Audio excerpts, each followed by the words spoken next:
Hello, Juno community. Welcome to the JunoCom SubDAO weekly news update, where we bring everything to you that's happening in the Juno network, all the news, everything that's going on. So let's hop straight into it. And the first update we have this week is that DAO is bringing us another update. This one is to simplify the payroll and the compensations of DAOs for their members. For that, we have a couple new features. The first one is called the retroactive rewards. It's what DAO is using themselves. And that's basically at the end of a specific period defined by the DAO. I think in most cases that will be monthly. The members can submit their contributions, they can submit their work, and then the DAO members can rate them. And the ones that work for it, they will get rewarded retrospectively for the rated work that they did. Another thing that we have new is the vesting payments. So basically tokens get locked, and then at specific time frames, that can be weekly, that can be monthly, they just get automatically unlocked, and the member that is doing the work that can claim them. So this is more like a monthly or a weekly salary, just like in regular intervals, getting a payment for the DAO members that are working actively for the DAO. And then another new cool tool that they've added is that you can make token swaps through VintDAO straight in the DAO user interface. So that's super useful. People can claim their DAO tokens for whatever DAO they work, and then they can swap it directly into Juno, into USDC, whatever token they want. So a lot of very cool stuff is being shipped on DAO. Very nice to see. Then on to the next topic, governance. There we have the battle for liquidity. In one corner, the red corner, we have the team VintDAO, and in the other corner, we have the team Hopers. And basically what this is all about is that the proposal from the VintDAO corner is that all the Juno incentives that are left over from what we have like a long time ago, Juno put rewards into Juno Swap to incentivize liquidity providing. And then we have been deciding in a second step that we want to stop this program, take whatever is left of that Juno out, and bring it onto a new DEX. Now VintDAO wants all that liquidity into their DEX. And then on the other hand, we have Hoppers that says, this is not fair, this is not how it's supposed to be done. And it's also very risky because we put all of our eggs into one basket. We should split that money up and incentivize multiple DEXs. And there is basically two arguments that are colliding here.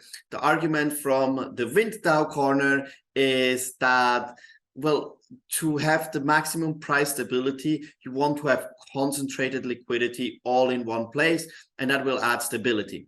And the argument from the other side is obviously that is very risky because you put all your eggs into one basket, and we have seen with Juno Swap how much damage and how much money you can lose if then that one horse that you bet on is not going to win, and it would be more secure if we split that up.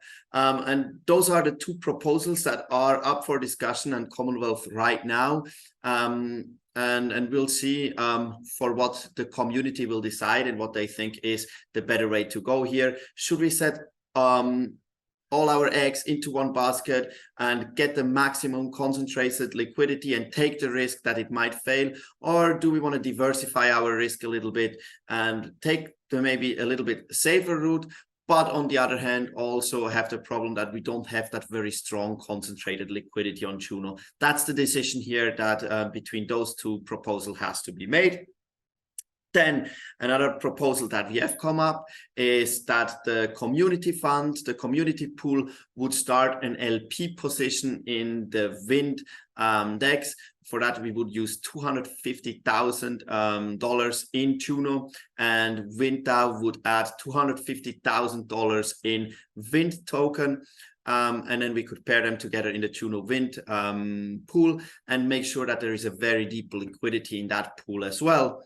The Juno community pool would then obviously earn the LP rewards, but at the same time also risk in permanent loss and all of that stuff.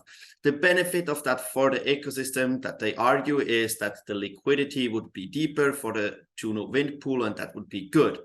Now, the question for us as Juno stakers, for the Juno community is, do we want to take the risk of impermanent loss, basically take the Juno community pool money and degen it into a DEX to help the ecosystem to grow, to help to give more liquidity and to earn some liquidity rewards. But at the same time, obviously, as soon as you put your community pool funding into a liquidity pool, it's subject to loss. So do we want to take that risk? Do we think this is a worthwhile investment of our funds? That's the decision here. Then we have a very similar initiative for protocol-owned liquidity between WindDAO and Osmosis, also on the WindDEX. We're talking here about the Wind Osmo pool, where both would deposit around $50,000 in their respective token into the pool to deepen the liquidity and to create this protocol-owned liquidity. Now, this doesn't affect the Juno community directly because no Juno tokens, no Juno funds are involved, but obviously the WindDEX is on the Juno blockchain. And if we can see that Osmo and Wind can work together here to bring more liquidity over to the Juno network, that would obviously be very, very great. So yeah, let's hope the Osmosis community is in favor of this for Juno's sake.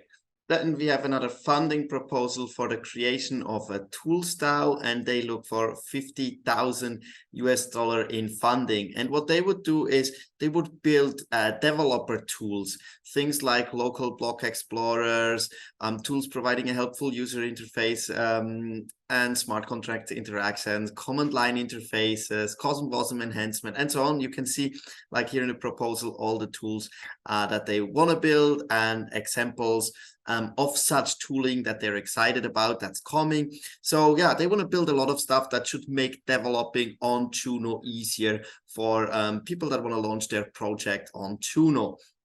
Who they are is, we don't know exactly who's behind them, but they say they are a team or a group of developers who have been working on the Cosmos ecosystem for the past year, but there is no names in here. And there is the ask and what they would do with the money, 15,000 to selected project rewards for the past work, so as retroactive funding, and 35,000 for future grant applications. So for people that want to build those toolings. So the decision here is, do we want to give $50,000 to this tools DAO so that they then can pay grants to developers that want to build some developer tooling, that want to build stuff that makes it easier for other developers to build on Juno, to launch their project on Juno, and just kind of enhance the basic infrastructure that we have on Juno. And then last one that also is in the Commonwealth Forum right now, Region is trying it again after losing in the last vote to make Juno carbon neutral. They are about to put up another proposal about the same thing, again, to make Juno carbon neutral and changing some details in it, but it's more or less about the same. So let's see if the community is happy with those changes and if we change our opinion or not. I guess that's to be seen. That's it for today with the Juno news. Thank you so much for tuning in. I hope you all have a great week and see you again next week.